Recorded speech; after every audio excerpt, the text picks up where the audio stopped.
Hi guys, welcome to Becoming the Brand. My name is Mo Hedayat, and this show has been brought to you by TFN Studios and Kaifko Creative.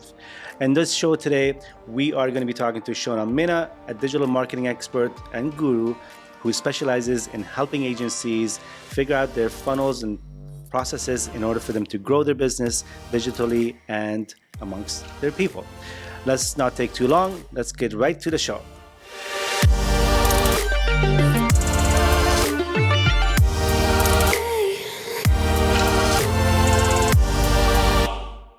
Shonah, welcome to our program. I'm excited to be listening to your stories and things that you're going to share with us about your industry and about your business. Tell us a little bit about your business and how you came about. Yeah, no problem. Thanks again for having me. I am a marketing strategist at Sidecar Digital. Where my story began is actually with a company that I still own called Clean Break Home Services. I started a property maintenance business to put myself through university. I was fortunate enough to get into UBC in Vancouver, BC, but I actually couldn't afford to pay for it. So on the side, what I did is started working as a handyman and like an exterior cleaner for a lot of the painting franchises. A lot of the people have heard of them, like College Pro or Student Works. I really wasn't wanting to pay royalties. So actually what I did is I started being the pressure washing and handyman for a lot of them, and then just figuring out about charge rates and figuring out about how to start a business. It was definitely a messy start, but at the end of the day, it's led me to be able to actually make a pretty cool product that's worked for a lot of just service-based businesses. Because in my first year, we were able to do close to like 60 grand within the year. And now I run a service-based company that I'm only a coach for and actually running the marketing that's doing between 80 and 120 per month. So that's kind of where I was able to make a system that now I call Sidecar Digital. Nice. That's all. So essentially, your system is really what got you pretty much it set you on the path where you are now. And I think that's the key, especially for new businesses, for you to make 60 grand a year at the beginning is still challenging for a new business, somebody who's trying to get the gist of it. You know, a lot of times when you get into a business, you have this craft, this talent, and you get into it, but then you forget about all this other business side of things, all this paperwork that has to be done for you to have this holistic environment for your people as well as yourself. And I think the fact that you kind of started to master that and look at it from that stage at the beginning to trickle you on, that's awesome. That's super awesome to hear that. So with your businesses right now, essentially you have the digital business, digital marketing business, as well as the two. Do you spend more time on one versus the other, or do you find that one is kind of running on its own? I find that I've been able to almost have the property maintenance business be running as a chessboard in terms of everyone knows their specific role. And what I was finding, and that's what I actually took into this new marketing company, is that a lot of service-based companies, whether it's plumbing, HVAC, electricians, are tradesmen running businesses that end up, and whatever their number is, they're not running a full business. They're running just, hey, I'm a man in a truck and I know I've got a ticket now.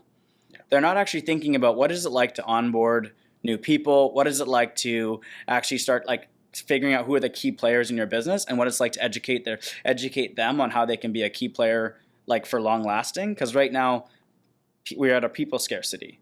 And if we don't value our people, our star players, we're going to lose them to someone else who's paying more or also able to onboard throughout the process that they're there. Clean Break, I love the people that we have, but I am more in a coaching and marketing role.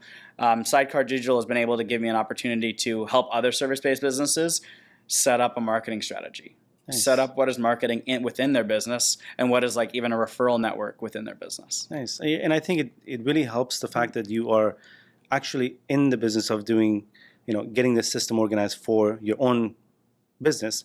At the same time, you're in your digital marketing company, Sidecar, you essentially are helping other companies to be in the same alignment of how things have worked. So you're testing it almost in your own environment. It works, it's great, my people are in this flow, let me help other people learn and grow from there. So, which is kind of cool, because usually a lot of businesses are focused on providing certain solutions, but they don't do anything else. So the fact that you have two, and you're probably juggling a lot of ideas and thoughts back and forth between the two, I'm sure, which, I know it would be so much fun to kind of have your mindset focus on this business, and all of a sudden you come out of it and you're in this world, but yet it somehow is connected.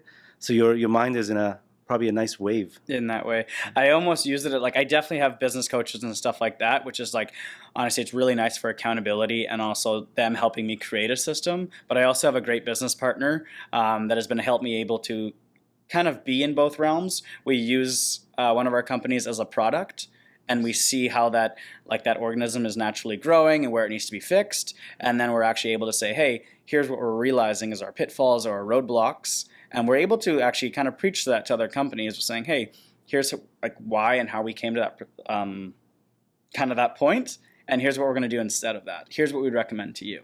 Yeah. I do find that these days, innovation and marketing are the only way you're going to keep alive or even swimming in this business world. That's true. I mean, I think that's why a lot of businesses or a lot of people try to have multiple companies and multiple different things that they're doing, not just focus on one business, simply because the world is changing so dramatically, every day, and you need to stay up to date with everything that's going on. You need to be conscious of how you are with your people. You need to be conscious of how you're marketing yourself in the digital world that's overtaking everything else. Print media is becoming harder and harder to kind of survive. So, but yet we still have to provide some of those things as well, like business cards. As a simple example, digital business cards are available. You get to tap your phone or tap a digital card, sends it through. I was actually having a conversation with somebody yesterday, and we were talking about digital cards versus real cards. And I said, to be honest with you, we live in a hybrid world. We have to continue providing everything that we can within a certain limit to our consumers and our clients and people out there. If we focus on one area, we may not succeed as well as we want to. I think the companies that have grown have used a combination of real connections as well as digital connections to be able to grow. And I think past 2 years, we've kind of seen the shift in digital more. Yeah. But we still also miss human-to-human connections as much.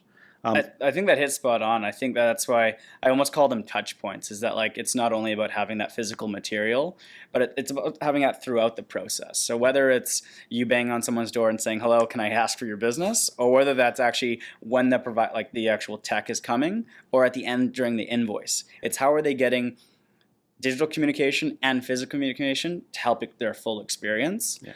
And even back to your point about the business card, it's that like people still like a handshake deal. Yeah. People still like an in-person estimate because they just want to feel that trust and that bond that you're not able, even if you sent them over a profile with a detailed quote, there's a lot of people still out there that are still saying, hey, I'm actually going to give you the business even in a second as long as you come to my door, as long as I see you on my property, as long as I form that relationship with you. It's really just humanizing to have that trust. Yeah, absolutely. And I think, being in the world of video and telling stories of companies and businesses to the world, I always tell people, you have to show your true values of who you are in these videos.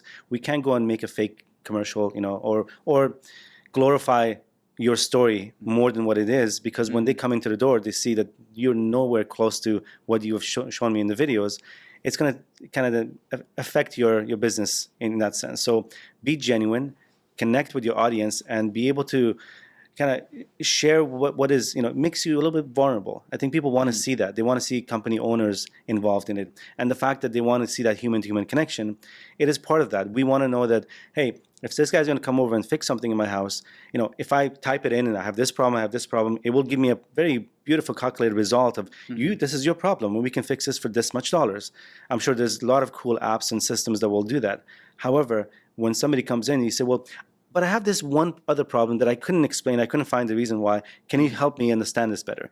And because you're connecting with them, that allows them to, like you said, that allows them to know that there's a human being that's listening to them and that can adjust to variables that could happen in a situation, rather than me accepting a deal or saying, yes, this is going to be the dollar amount. When somebody comes in, it may not be the same, because I'm sure they're assuming that what they have is different than what they're kind of showcasing at the end. What would be there? Yeah. Yeah, no, and I think like that, almost having that storytelling is like so key to actually, that's where digital can help you hit a larger audience, because even though you're trying to create that connection with one person, I think if you're able to show it in a digital way, like whether that's having an actual post pattern on Instagram or Facebook, or even through your ads, that you're not just posting about, hey, I got a job, I closed the deal. It's like, no, like where you how was your customer experience? Like, how was the messiness of your work? Yeah. And then what was it like when you cleaned it up and showed an awesome result and had that happy customer? If you're able to document that through video, photos, and have that be your digital pattern or digital identity, you're just going to be, once again, organically growing. Yeah. And that's what creates a long-lasting business, rather than just having this like, no, I did good work, I got paid. Like, that's just not cutting it anymore, right? Yeah, like, we did all these companies, these big brands, we've done things for them. Great, what did you do? Well, it's complicated, right? Yeah. But like you said, I think it's very true. You need to kind of showcase your story as you're progressing.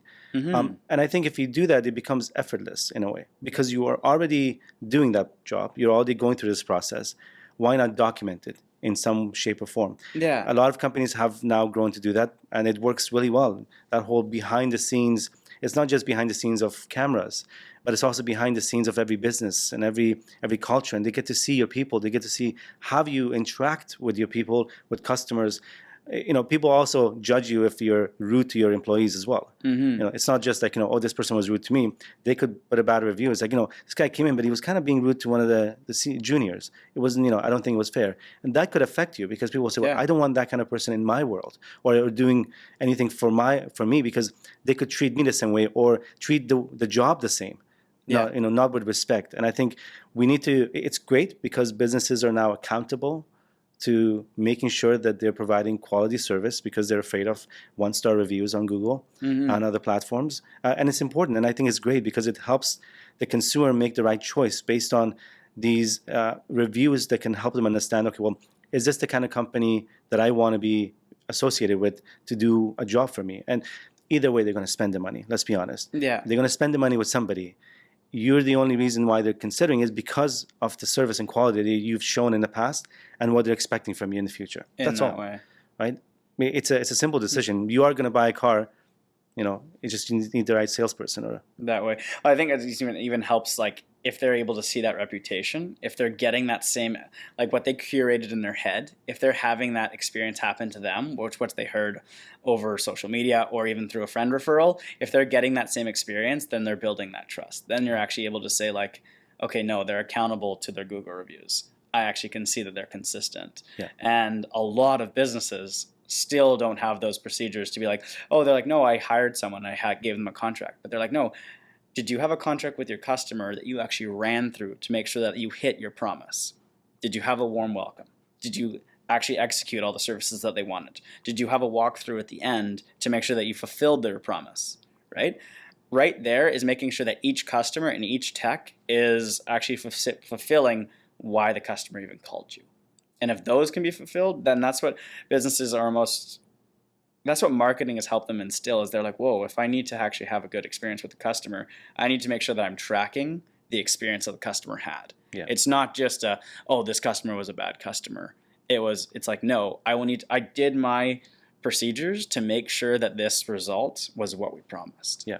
Yeah. So absolutely. And I think it all comes down to, if you're doing your job well and you're providing a good service and you're confident with the job that you've chosen to be a part of and provide the service to somebody. If you do it well, then it's not an issue. The only problem usually comes in is people that get excited and they do a great job, but they don't have a process or a system that they can go through, which means that although they've done everything else well, they've missed a step in this process that has affected everything down the line. It's a chain reaction across the board. Yeah. You skip something, you miss something, you overpromise, underdeliver. All these one 1 degree up and down could affect the results of your success in that project. Yeah. But like you said, if your business essentially helps companies or service-based companies have a proper system to be able to market themselves, but also you can teach them and guide them through it, that's super awesome, because it goes that way. That is something that we need. I mean, coaches are important nowadays, even though in the past it's like, well, you don't need a coach. I know everything. I'm good. I've studied. I got all these degrees. But at the same time, I think even the professional, all the big CEOs of the companies have some sort of a advisor, whether you call it a consultant, coaching, advisor, whatever it may be. You need somebody to bounce off of. It's like a soundboard. Yeah. And you need that simply because it helps you organize your mind and where things are going. And I'm sure the more you grow, the more things you have to save in your mind and your memory. on a day-to-day basis, I'm sure. That's what actually, like, a crucial part of even when you come on is that first 3 months is almost so integral, because we're actually questioning like all of the company owners or their market, like whoever we're talking, the CMO or the CFO or stuff like that. We're actually able to be like, okay, well, if you know how to have a successful business, like, what are you doing as your marketing plan? What are you doing as your strategic and implementation plan? And a lot of the time they look at us being like, well, I think we're doing this and this, but it's okay. Like, is that being written down and tracked? And that's why it is really good to have, whether it's a marketing performance coach or even just a coach itself, they're just there to keep you accountable. They're there that someone who's actually helping you implement those strategies, but also make sure that you're following through with them. Yeah. Because I don't even know how many more books come out every single year about accountability and urgency and how to run a business, but people are either not reading them, not following the books, and just not creating that system that they know can help them become successful. They just think, no, like, it'll come. Yeah. It's like, you have to follow us. You got to pick a system and follow it. Yeah. So that's what we're really able to do, is help them actually make sure that they've even thought, like, what is their values? Is their values reflected in the actual strategic plan that they've got for their business? And then we just help them implement that. And a lot of it, we're using marketing tools to help them implement that. That's awesome. I mean, essentially all it comes down to, the end result is creating the system so they can get to the marketing goals and abilities that they get to. Yeah. And that accountability part, I think we get lazy as people sometimes. We get comfortable, we get too relaxed, especially if money's flowing. You start something, money's great, business is coming in, you get relaxed. It's like, I'm doing great, everything's perfectly fine, until you hit this major roadblock of something that you didn't expect because you didn't anticipate that. Yeah. Because you were, you said, it'll be fine. You don't hold yourself accountable or have somebody else hold you accountable. The one thing I experienced working with a coach is that he said to me, he said, well, I'm not here to hold you accountable. I'm just here to help you realize that you can hold yourself accountable to your goals. You set your goals. I'll help you set your goals. And now you get to hold yourself accountable. If you miss them, you're going to have to deal with yourself. I'm not going to be there, in the middle of the night when something goes wrong. You're going to be talking to yourself and trying to figure this thing out. In reality, that is what it is. The coaches are there to help you realize all these things that you already should be doing that you're not doing, right? It's kind of your second self telling you, hey, buddy, come on. I know it's fun, but you got to get up and get moving, sort of thing, right? It's simple things. But that within itself allows you to be more motivated and energized to be able to do something. Because if you look at your entire process, if you're running a company, you have employees, you have clients, you have all these suppliers, vendors that rely on you. If you fail, everybody else fails. So they want your success just as much as you want your success. Yeah. Right? Working in a digital environment, me making a great video for somebody or creating a great story, my success is in their success. So I can't be looking at it as like, hey, I get this project done, great. I don't care what the hell they do with it. As long as I get paid and I move on. It's not fun. I mean, yes, you can make the quick buck today, but at the end of the day, what was the joy? I mean, the success in all this. And I always tell my clients, honestly, money is a byproduct of what I love doing. I enjoy creating stories. And the fact that I get to tell your story is incredible for me. I do have to pay my bills, so money would help in getting that done. Yeah. But in reality, I love doing that. And if I can create something great for my clients, for them to then take that, to become the hero and grow their business and connect with their audience, I've succeeded in what I've set to accomplish for each client that I deal with. If I don't do that, if I don't see emotions in my films or my clients reacting a certain way, then I feel like, well, I could have done better. And I'm talking to myself and saying, like, why would you not go a little extra further, step to do that? With that. And sometimes you just have to. So I'm sure in your business, you're always constantly, going through that process as well, trying to help them achieve their goals that they set. I think, and even like with what you're saying, like especially around because we use video a lot, like especially in these day and age, because once again, people are just scrolling through pictures these days. It's not, unless you've got something that's like your actual hook or your call to action with your audience, it's like people are just scrolling, right? So when it comes to video, it's really about establishing the why, because you can create a killer video for someone, but if they don't know even what they're going to use it for, if they're like, oh, someone just told me this would help my company, Is it for onboarding? Is it for recruiting? Is it for connecting with your audience? Or is it even then calling your audience to provide you with an action or even request a quote?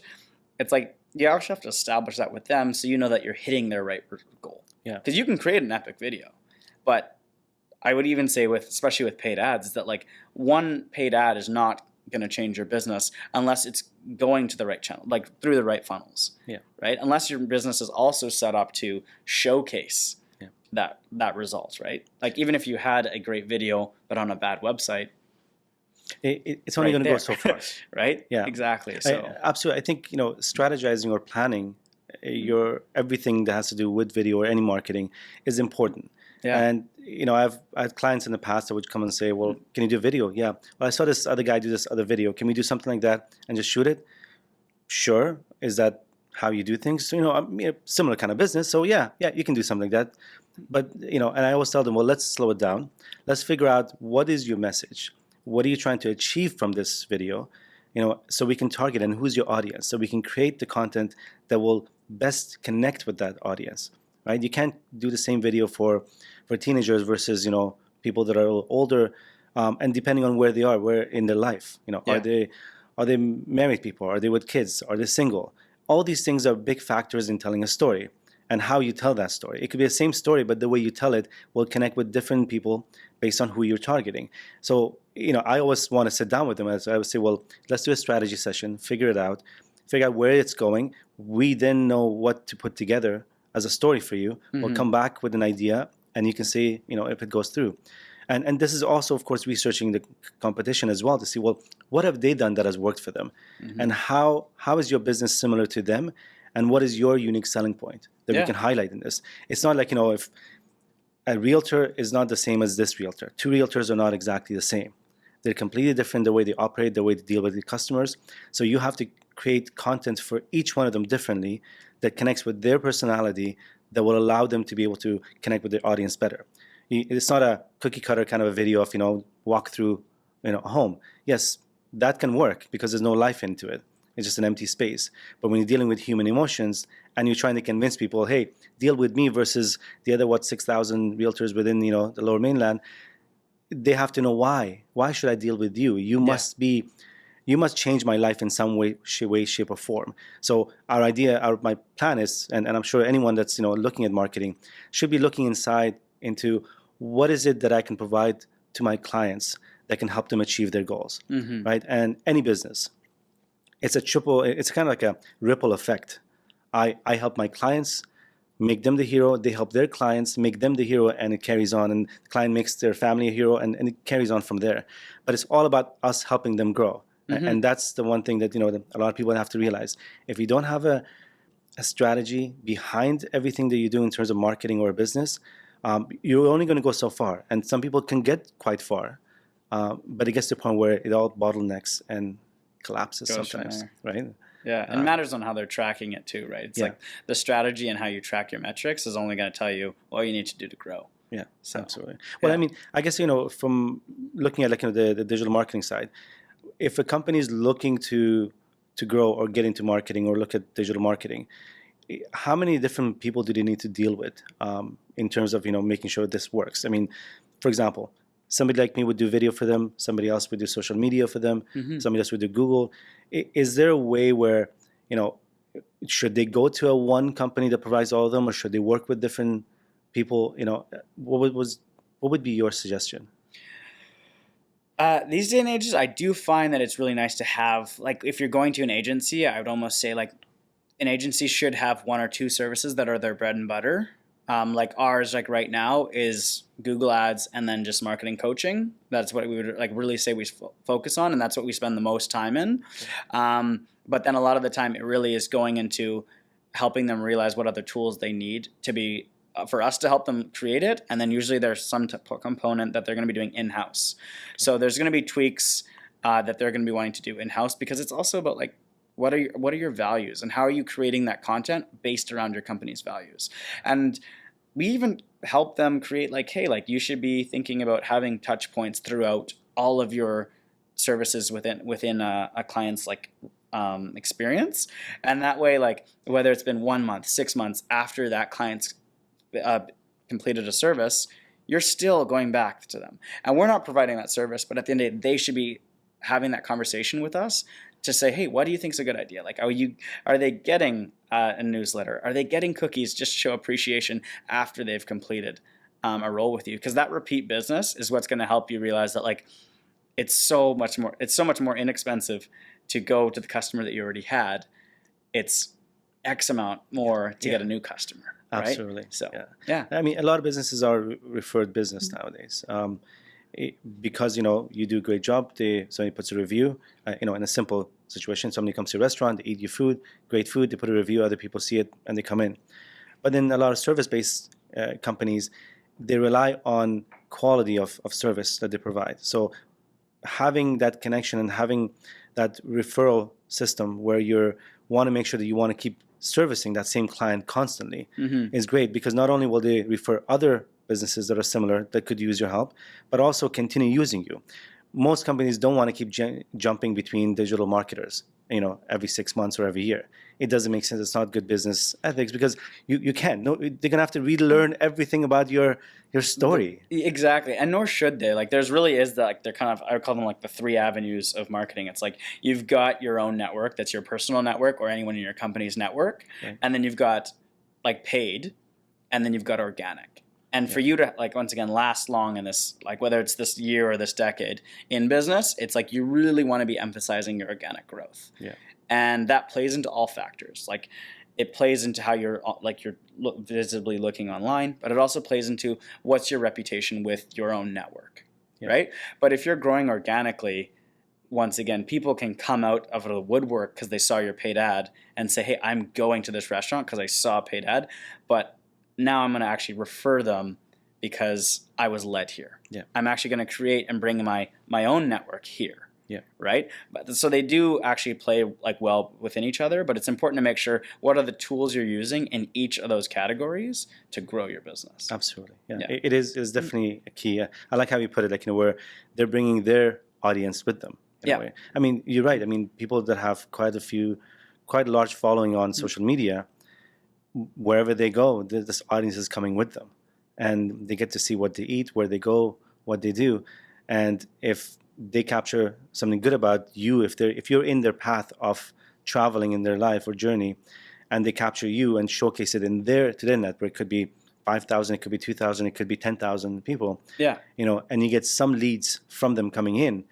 You've succeeded in organic marketing. Yeah. Essentially, you didn't have to pay for it. You just provided good service. Or influencer marketing as well. Yeah. And within that, I mean, of course, nowadays you can buy influencer marketing to come in. But if somebody happens to come in and they happen to have a large following and use your service without you even knowing or caring about the fact that they've done that, you're just doing your job, providing a service. That goes a long way. And we should be doing that all the time. You shouldn't look at that whole that mirror. Show that they had that one of the episodes where everybody judges you based on your how many likes or how many, like Dark Mirror. Dark Mirror. That's the one. Black Mirror. Sorry. Okay, got you. So and that's that system has been affected in I guess some places. I don't know if it's going on, but really if you look at everyone that comes to your business, like oh, this person has a large following, so I'm going to be a little nicer to him. Versus oh, this person only has like 200 followers. I don't know. I'm not going to give him the same service. They shouldn't be the situation. So we need to kind of, if you provide consistent service, it will carry on. I think the energy that you put out in the world and the quality of service that you put out, naturally people will organically push it forward for you. That way. And it costs you less. It costs you quite a lot less. I even find like if you're only using your network, at the end of the day, you're already restricting yourself so much because you only are going to know. Even if you had 1,000 followers, realistically, only 300 to 400 of them would actually be able to turn into clients. So that's why you need to start thinking about organic marketing to grow your audience. Yeah. You need to think about paid to even expand your audience, right? So it's just, they all play into each other really well, but it's also about knowing what and why to use each thing, right? Having multiple facets of tools for your marketing within each one. Yeah, absolutely. So, I completely agree. Wow, this has been an awesome chat with your talk. It's just because the way you also are explaining things and you're providing that, which is super awesome. Mm-hmm. I enjoy conversation like this simply because I learn constantly, from everything that you say. we're always learning. I think in every conversation, there's something that we learn from each other, and I'm always looking forward to learning from different individuals. Especially the fact that people that are in the business and on the business at the same time, running multiple things at the same time, running people, then helping and supporting and growing communities, which is, to me, that's awesome. The more we can give out to the world, the more it will come back to us from every direction. Thank you. Thank you so much for being on this show and sharing your story. We are running out of time, but and I know this can go on for quite a long time if we sit here. But if I can have you kind of let our audience know if, a takeaway, something that they can consider when they're looking at their business, what would that be? Well, first, thank you so much for having me on the show, Mo. It's a pleasure chatting with you. A couple, I guess, touch points that I would always kind of leave with is set your goals and then find discipline to follow them, to follow them up. If you're actually tracking what you actually want to happen, then that's the only way it will happen. And if you know that you can be more disciplined than your next competitor, that's what will get you ahead of the game. And you just need to keep consistent to it. Yeah. Right? So, yeah, I'm a huge person on routine and discipline. And that's what is able to make me have two businesses, but then also it's able to make sure that I'm hitting metrics that bring me the lifestyle I want, the work-life balance, and then also able to help other businesses, which is key. Nice. That's awesome. Well, where can people find you? Social media, website. Where can people get a hold of you if they want to dig deeper into your mind and learn more? For sure. Well, yeah. You can on Instagram. We're at Sidecar Digital Marketing, and then also at Clean Break Home Services. And yeah, I live in Vancouver, so feel free to have anyone else reach out if they feel like it. My name is Shonah, and happy to do that. Awesome. Well, thank you so much again for joining us on the show.